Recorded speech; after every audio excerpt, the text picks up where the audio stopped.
जैसे यहाँ लोग आते हैं और यहाँ आने के बाद वो अपना सामान लिए हुए हैं, जैसे चोर यहाँ से एक बार चोरी कर लेता है तो उसके बाद उस व्यक्ति को क्या प्रेरित करेगा कि वो दोबारा यहाँ आए?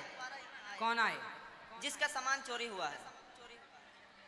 सामान चोरी हो गया, हाँ। इसलिए तो कहते हैं कि चोरी ना हो, उसके लिए चोरों से सावधान, अपने सामान की स्वयं सुरक्षा। चोर इतने एक्टिव हैं और इतने समझदार हैं कि जरा भी आप लापरवाह हुए कि चोर फुर्र। और अगर वो चोर चोरी कर ले गए तो उसके लिए राधा रानी ऐसा कोई दंड लिखा हुआ है कि इनको ये मिलेगा? भाई हमारी जो कानून व्यवस्था है वो बहुत अच्छी नहीं है। क्या बताएं? अभी आज की घटना बताऊं आपको।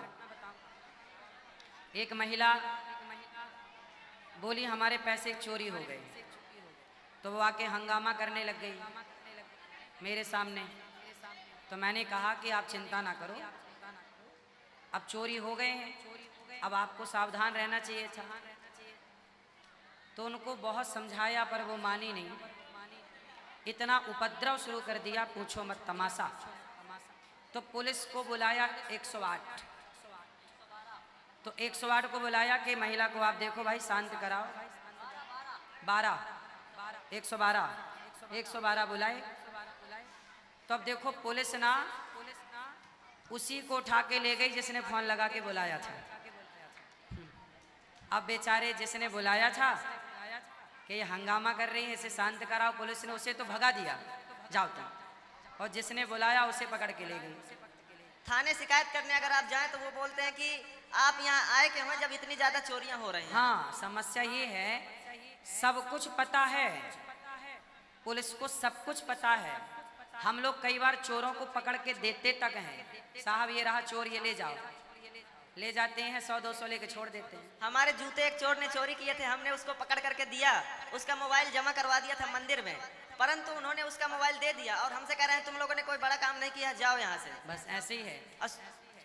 वृंदावन में लोग आते हैं बड़ी श्रद्धा से, पर यहाँ चोर उनका मोबाइल चुरा लेते हैं, माताओं की चैन चुरा लेते हैं। ये कानून व्यवस्था कानून की तरफ से होना चाहिए।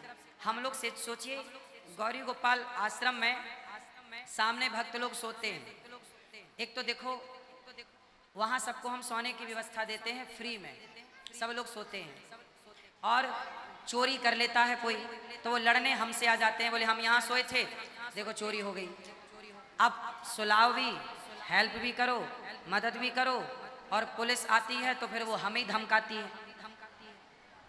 चोरों को कई बार हम लोगों ने सीसीटीवी कैमरे के द्वारा पकड़ के दिया, हम लोग भी चोरों को पकड़ लेते हैं कई बार बार दिखा तो संदेह तो हो ही जाता है। तो कई बार चोरों को पकड़ाया पुलिस को, ये रहा चोर, पर पुलिस कोई एक्शन नहीं लेती। पुलिस और अभी क्या बता रहे हैं कि एक आदमी को जो यहाँ का गार्ड है जिसने बुलाया 112 को, उसी को पकड़ के ले गई, और स्वामी अब उसी को छुड़ाओ तो 5-10 हज़ार रुपया दो। हाँ। मतलब 5-10 हज़ार के बिना बात नहीं होती, और जिसका जितना बड़ा नाम है उससे उतना ज्यादा पैसा लिया जाता है।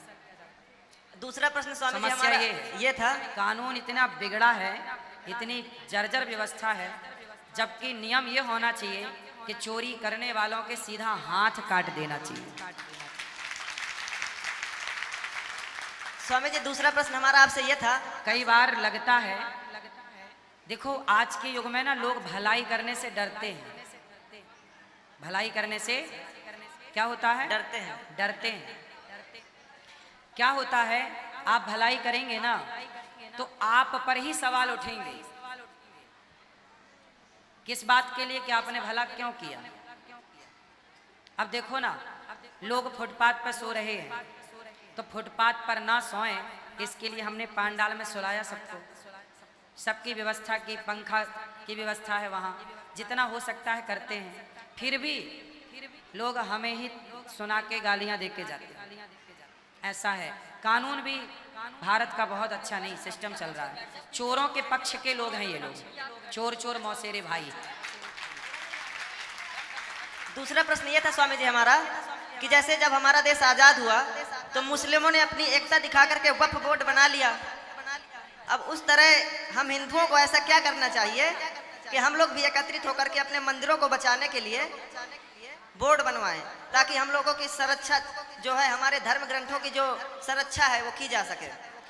हिंदुओं की समस्या शुरू से रही है, मुस्लिम संगठित है पर हिंदू संगठित नहीं है।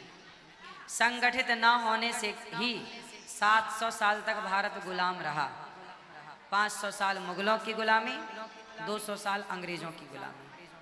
संगठित होता तो इतने लंबे समय तक गुलामी क्यों होती? इसलिए एक थाली पे मेंढकों को इकट्ठा करना जितना कठिन है, हिंदुओं को भी इकट्ठा करना उतना ही कठिन है। समझा समझा के मर गए साधु संत। ये लोग महाराणा प्रताप का साथ कहाँ दिया था? दिया होता राजाओं ने उस समय के, तो क्या मजाल थी किसी की? पृथ्वीराज चौहान का साथ दिया होता अपने हिंदुओं ने, तो क्या मजाल थी मोहम्मद गौरी की? लेकिन क्या करें, झांसी की रानी के किला का, गुप्त द्वार का पता अंग्रेजों को किसने दिया? अपने झांसी की रानी के अपने मंत्रियों ने। गद्दार बाहर से लाते तो समझ में आता, गद्दार तो विरासत में मिलते हैं अपन लोगों को। जैसे अकबर लोग आए, उनको लोग हमारे ही देश के हिंदू लोग महान कहते हैं। बिल्कुल। जबकि उनके कारनामे जो हैं उनको किताबों में लिखा नहीं गया, ताकि वो लोग जान ना पाए कि ये लोग क्या बोल रहे हैं। सही। इसके लिए किताबों में काफी परिवर्तन हो रहा है, परंतु अभी भी काफी सुधार की जरूरत है। सही। और स्वामी जी यहाँ आकर के हम आपके दर्शन पाकर के धन्य हो गए। खुश रहिए। बहुत दिन से इच्छा थी आपसे मिलने की। खुश रहिए। मोबाइलों में तो आप वायरल ही चल रहे हैं, रील सरकाइए उसमें आप ही आ रहे हैं। बोलिए वृंदावन बिहारी लाल की जय। खुश रहिए, खुश रहिए।